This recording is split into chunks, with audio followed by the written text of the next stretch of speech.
तो आज से हम लोग इसमें यूनिट नई शुरू कर रहे हैं। है मॉडर्न फिजिक्स का हिस्सा भी। चैप्टर का नाम है द न्यूक्लियस।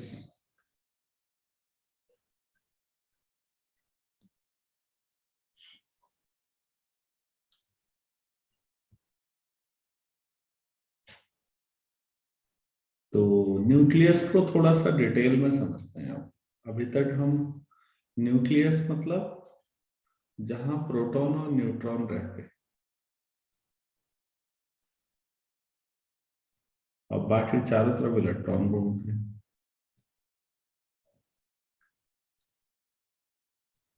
इस तरह से बातचीत करते हैं। तो अब इसको थोड़ा डिटेल में जाते हैं। डिटेल चलते रहेगी, अलग अलग लेवल है। आपके लेवल पे जो न्यूक्लियस की डिटेल है वो 12वीं के लेवल पे थोड़ा सा शुरुआती पोर्शन है। फ्यूचर में आप अगर फिजिक्स में हायर स्टडी करते हैं, बीएससी एमएससी, तो न्यूक्लियस और डिटेल पे जाएंगे। मतलब न्यूक्लियर फिजिक्स अपने आप में आज की तारीख में सबसे ज्यादा चैलेंजिंग ब्रांचेज में से एक है। कुछ कुछ ऐसा ही समझिए जैसा मेडिकल वाले न्यूरो को समझते हैं, न्यूरो साइंस। पूरी जानकारी अभी भी नहीं है, लेकिन फिर भी न्यूरो साइंस पे लोग काम करते हैं और काफी रेपुटेशन है। ऐसे न्यूक्लियर फिजिक्स की भी बहुत रेपुटेशन है। तो न्यूक्लियस के बारे में थोड़ा सा कुछ चीजें रिकॉल करूंगा। एक आध चीजें ऐसी हैं जो मैं पहले बता चुका हूं, लेकिन मैं रिपीट करूं। सबसे पहले हम लोग बात इस पे करेंगे कि न्यूक्लियर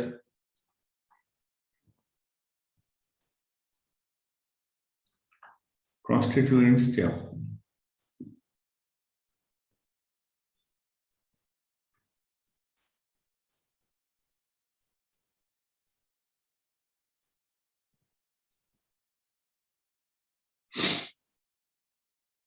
तो न्यूक्लियस किन से बना होता है, सीधी बात ये। आप कहेंगे ये तो हमें पता है, थोड़ा सा कुछ चीजें जानते हैं बच्चों। मास ऑफ प्रोटॉन नहीं, mass of neutron, mass of proton और very very greater than mass of electron. ध्यान दीजिएगा, यहां पर मैंने 2 बार लेस देन का ग्रेटर देन का साइन लगाया, यहां पर एक ही बार लगाया। इसका क्या मतलब है? सबसे भारी न्यूट्रॉन है इन तीनों में, और उससे कम प्रोटॉन है, लेकिन इलेक्ट्रॉन तो कुछ ज्यादा ही कम है। तो हम लोग बात इस तरह से करते हैं कि mass of proton approximately 1837 times mass of electron जैसा। आप ये समझिए, लगभग इतना होता है एक प्रोटॉन का मास एक इलेक्ट्रॉन के मुकाबले। तो आप समझ रहे होंगे काफी हल्का होगा। मास ऑफ इलेक्ट्रॉन आपने पढ़ा है, आप पढ़ते थे 9.1 इंटू 10⁻³ -31 kg, ऐसे ही होता है।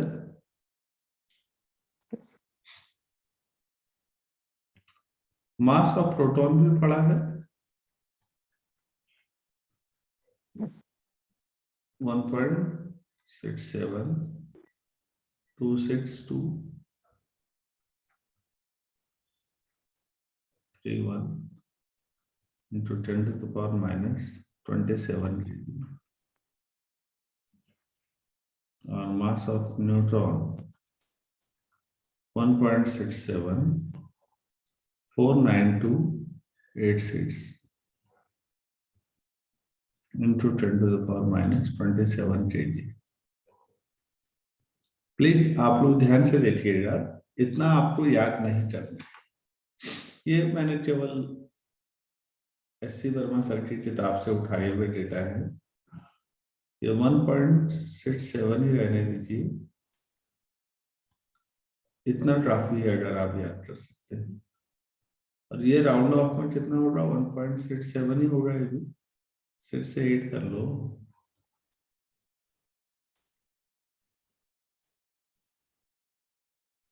ना सोच लो। अरे भाई जब 9 को हटाओगे तो ये 5 बनेगा या नहीं?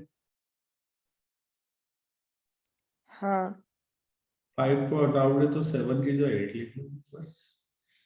उससे थोड़ा हमें भी तसल्ली हुई यार, न्यूट्रॉन है, प्रोटॉन से कुछ तो भारी दिखना चाहिए था। तो ठीक है, 1.67 की जगह 6 से 8 ले लो, थोड़ा सा अंतर है। तो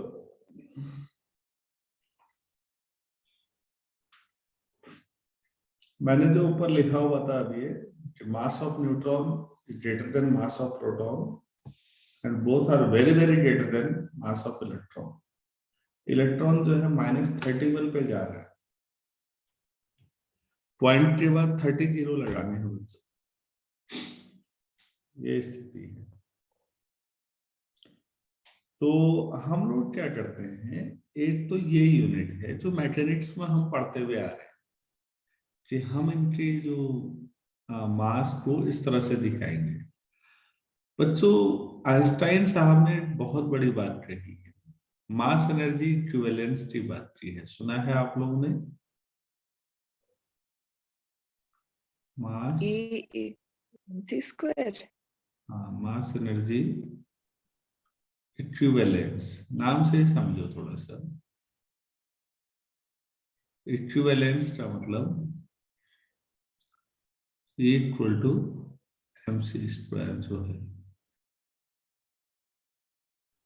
ये कहता है कि जो मास है ना आपका, this is dense form of energy. क्या है बेसिकली? काफी मास एनर्जी ही है, काफी डेंस रूप में है।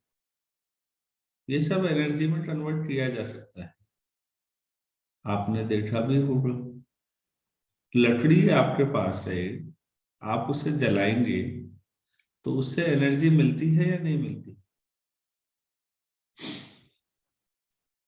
हाँ तो जो लकड़ी कन्वर्ट। है वो, हाँ, तो वो एनर्जी में कन्वर्ट की जा सकती है।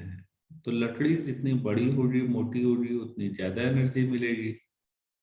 तो यही कहा गया है कि मास क्या है? Mass basically this is the dense form of energy.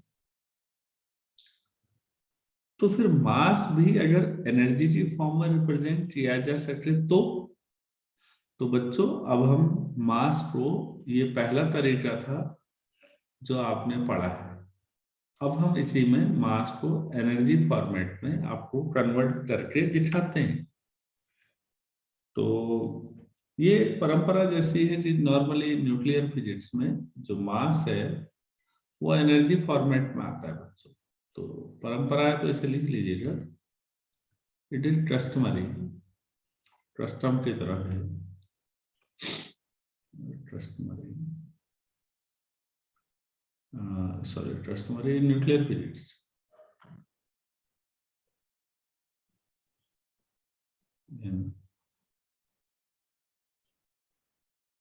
Nuclear physics.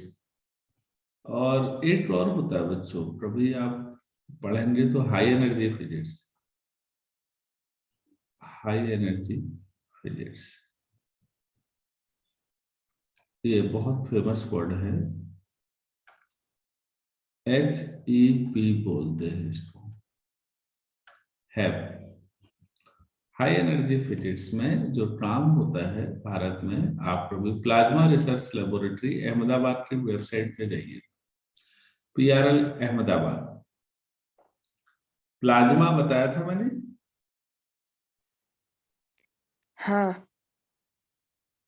Plasma आप थोड़ा ऐसा समझो सामान्य शब्दों में अपने स्तर पर कि अगर आप अभी ये मैंने सबसे ऊपर राइट में बनाया, ये ऑर्बिट बना दिए, इनमें इलेक्ट्रॉन घूमते हैं, ऐसे कई ऑर्बिट हो सकते हैं।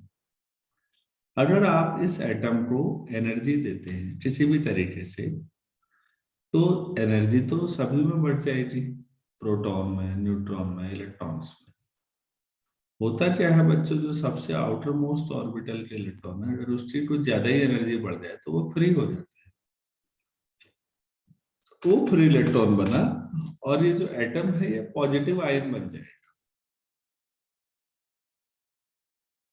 अब अगर मैं और एनर्जी देता रहूं, तो ये भी पॉसिबल है कि जो नेक्स्ट इस ऑर्बिट के इलेक्ट्रॉन सारे ही निकल जाएं, फिर नेक्स्ट ऑर्बिट के निकले।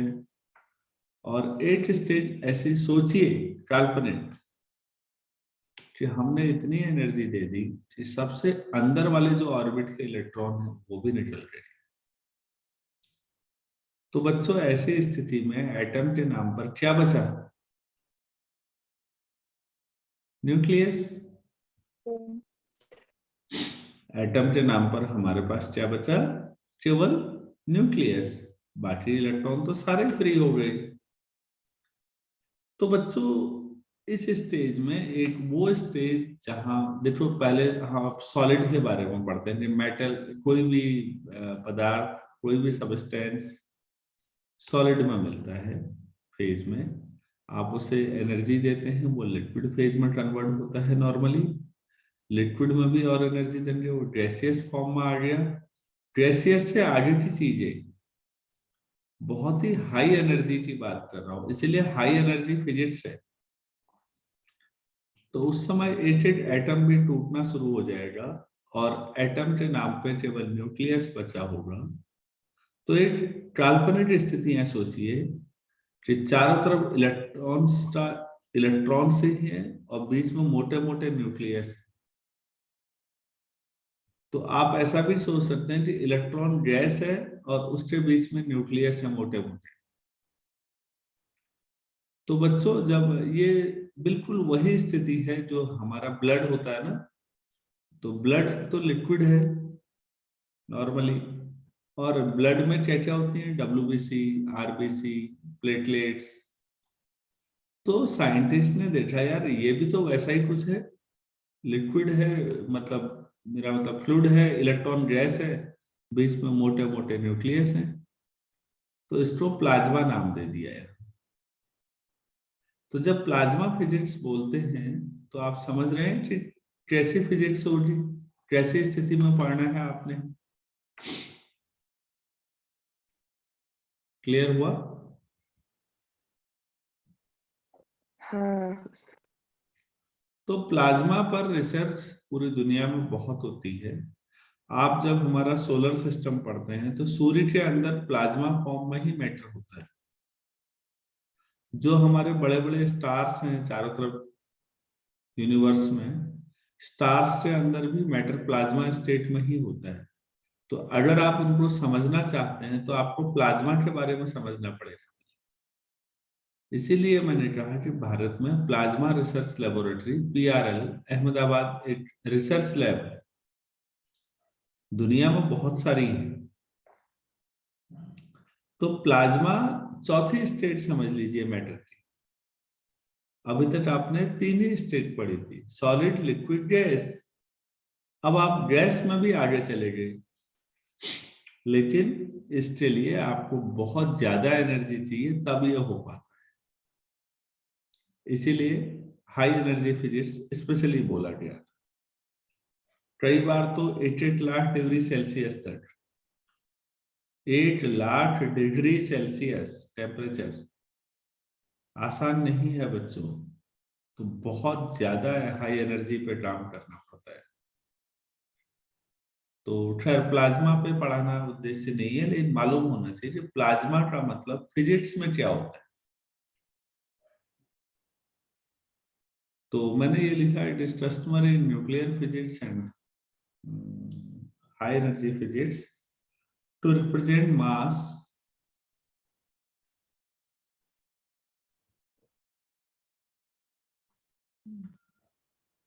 present mass in energy units. तो हमारी बातचीत हो रही थी कि हम मास को एनर्जी यूनिट्स में दिखाएंगे।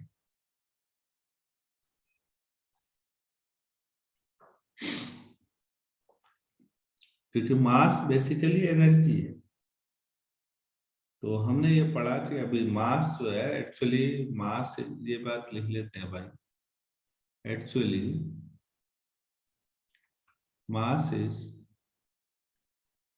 द कंडेंस फॉर्म ऑफ क्या, कंडेंस फॉर्म एनर्जी। ब्रैकेट में जिसकी वजह से लिख सकते हैं तो याद आ जाएगा। अच्छा, ये आइंस्टाइन साहब जो वैसे हैं।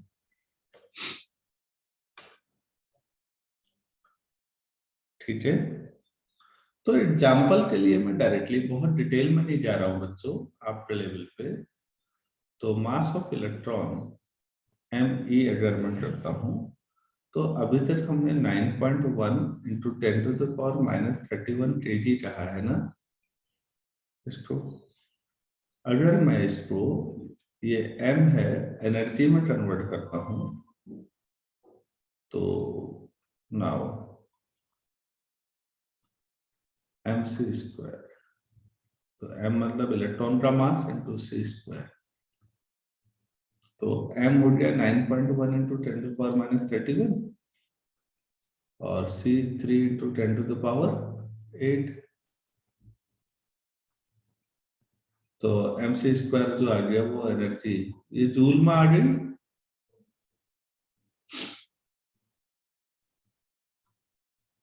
अरे भाई ठीक है, 9.1 इंटू 9 इंटू 10⁻, ये 16 तो 31, तो कितना हो जाएगा,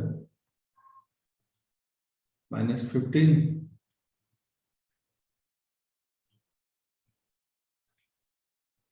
मैं इसको फिर 9.1 इंटू 9 टू 10⁻, -15 अपॉन 1.6 इंटू 10⁻⁻19 से डिवाइड कर दूं, तो आप लोग जानते हैं इसको हम इलेक्ट्रॉन वोल्ट में कर सकते हैं। हाँ और अगर 1000 से मल्टीप्लाई करें तो किलो इलेक्ट्रॉन वोल्ट में कर सकते हैं। हाँ तो 1000 से और मल्टीप्लाई करूं, और बाकी सब वही है, 9.1 इंटू 9 अपॉन 1.6 इंटू 10⁻19 है, तो ऊपर जाके 4 हो जाएगा। ये आपके पास आ जाएगा। ये इलेक्ट्रॉन वोल्ट ऑलरेडी है। तो बच्चों इसको मैं डायरेक्टली SC वर्मा सर की बुक से उठा रहा हूँ। तो ये अप्रोक्स 511 किलो इलेक्ट्रॉन वोल्ट आता है।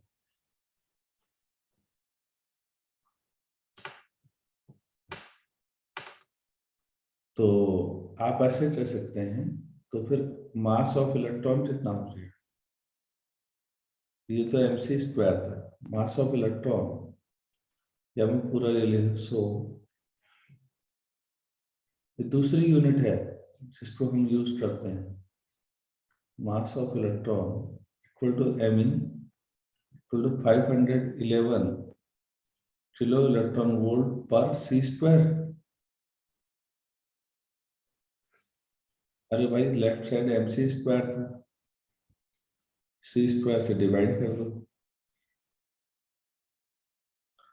तो हम ऐसे भी बोलते हैं बच्चों फिजिक्स में, इलेक्ट्रॉन का मास कितना हम मानेंगे, 511 किलो इलेक्ट्रॉन वोल्ट पर c²।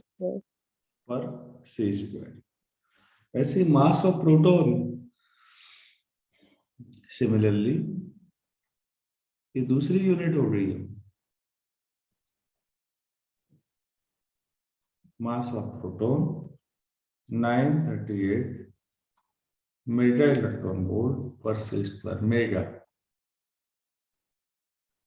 10⁶ मतलब, हाँ मेगा में।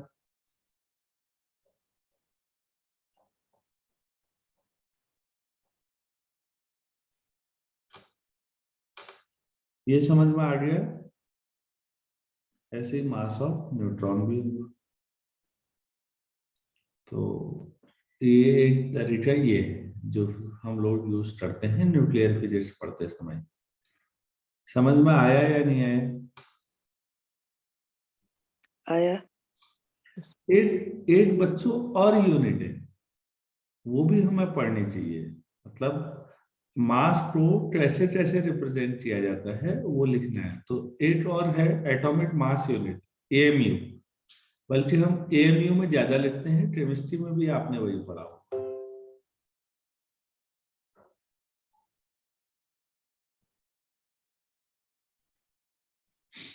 तो हम लोग यहाँ पर बात करते हैं another unit used in atomic physics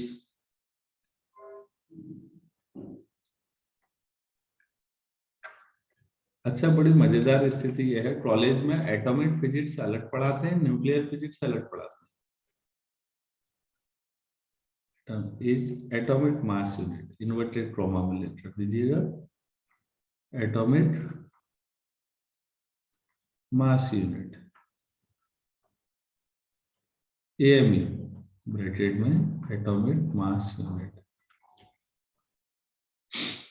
तो ये क्या है बच्चों, जो कार्बन का हमारे पास कार्बन एटम है उसका 12वां हिस्सा लेते हैं। इसे लिख लीजिए, पहले मैं फिर समझाता हूँ। It is 1/12 of the mass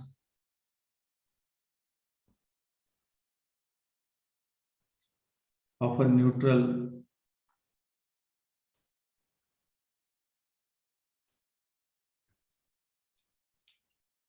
carbon atom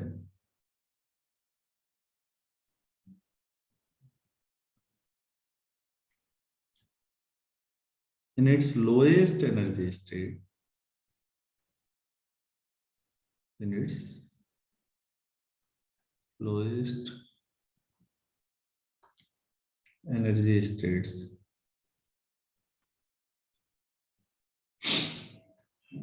which contain, क्योंकि कार्बन के आइसोटोप भी होते हैं ना, तो ये बताना पड़ेगा कि ये हम कार्बन 12 ले रहे हैं।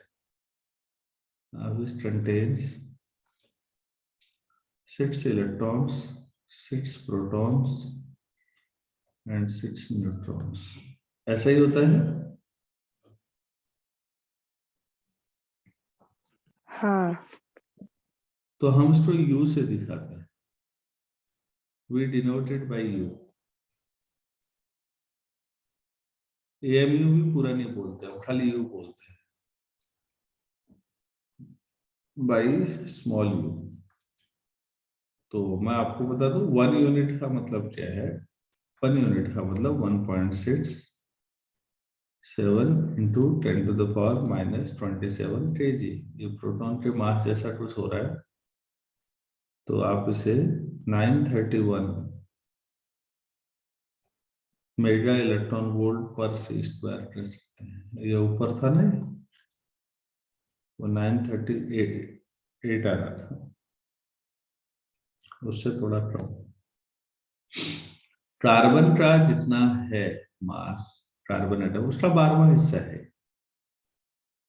तो बच्चों अब हमारी यूनिट ये चलती है न्यूक्लियर फिजिक्स में। 1 यूनिट अगर कहीं लिखा है तो इसका मतलब इतनी एनर्जी है।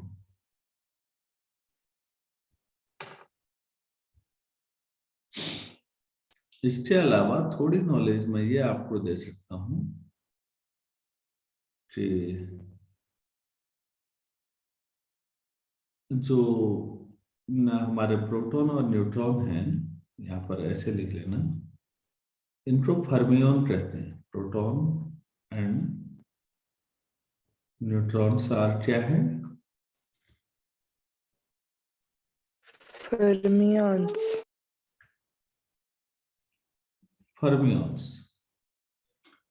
बच्चों, एक महान न्यूक्लियर फिजिसिस्ट थे, थोड़ा उनके बारे में बता रहा हूँ, एनरिको फर्मी। न्यूक्लियर फिजिक्स में जबरदस्त काम किया। न्यूक्लियस का रेडियस निकाला और एक यूनिट भी है। 8 मीटर में 10⁻15 फर्मी फेम्टोमीटर होते हैं इनके नाम पर। ये यूनिट भी है। न्यूक्लियस का साइज इसी रेंज में आता है। एनरिको फर्मी का न्यूक्लियर फिजिक्स में योगदान बहुत शानदार है, लेकिन इन पर भी एक कलंक है। सेकेंड वर्ल्ड वॉर के लिए जो न्यूक्लियर बम बनाए अमेरिका ने, जो जापान में गिराए बाद में, 6 अगस्त 1945 और 9 अगस्त 1945, हिरोशिमा और नागासाकी रिस्पेक्टिवली, वो प्रोजेक्ट मैनहट्टन के तहत जो बम बने थे, उस टीम के मुखिया फर्मी साहब ही थे। तो तमाम जिंदगी में शानदार काम के बावजूद कलंक लगा कि आपकी वजह से, आप भी उसमें थे जिन वजह से लाखों लोगों को मरना पड़ा या उनकी जिंदगी तबाह हो गई। तो खैर ये छोटा पहलू है, लेकिन एक बड़ा पहलू यह है बच्चों, न्यूक्लियर फिजिक्स में जितने एलिमेंट्री पार्टिकल होते हैं, आज तक लगभग हम 110 पार्टिकल ढूंढ चुके हैं न्यूक्लियर फिजिक्स में, न्यूक्लियस लेवल पे। उनको हम 2 मोटे तरीकों में बांटते हैं, एक फर्मियन, दूसरे बोसॉन। सत्येंद्रनाथ बोस के नाम पर बोसॉन कहते हैं। तो आपको बस इतना पता है कि फर्मियंस वो होते हैं जो पाउली एक्सक्लूजन लॉ को फॉलो करते हैं, ऐसे समझ लो आप। पाउली का नियम तो पढ़ा है ना? एंड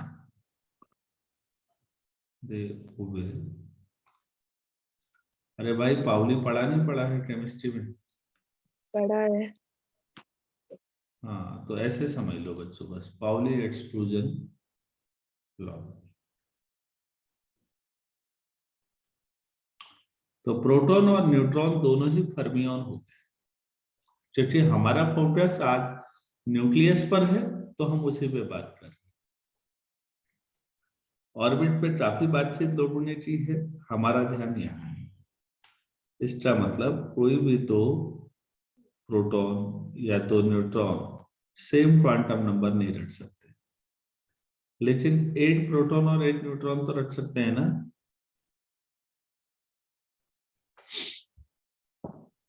हाँ।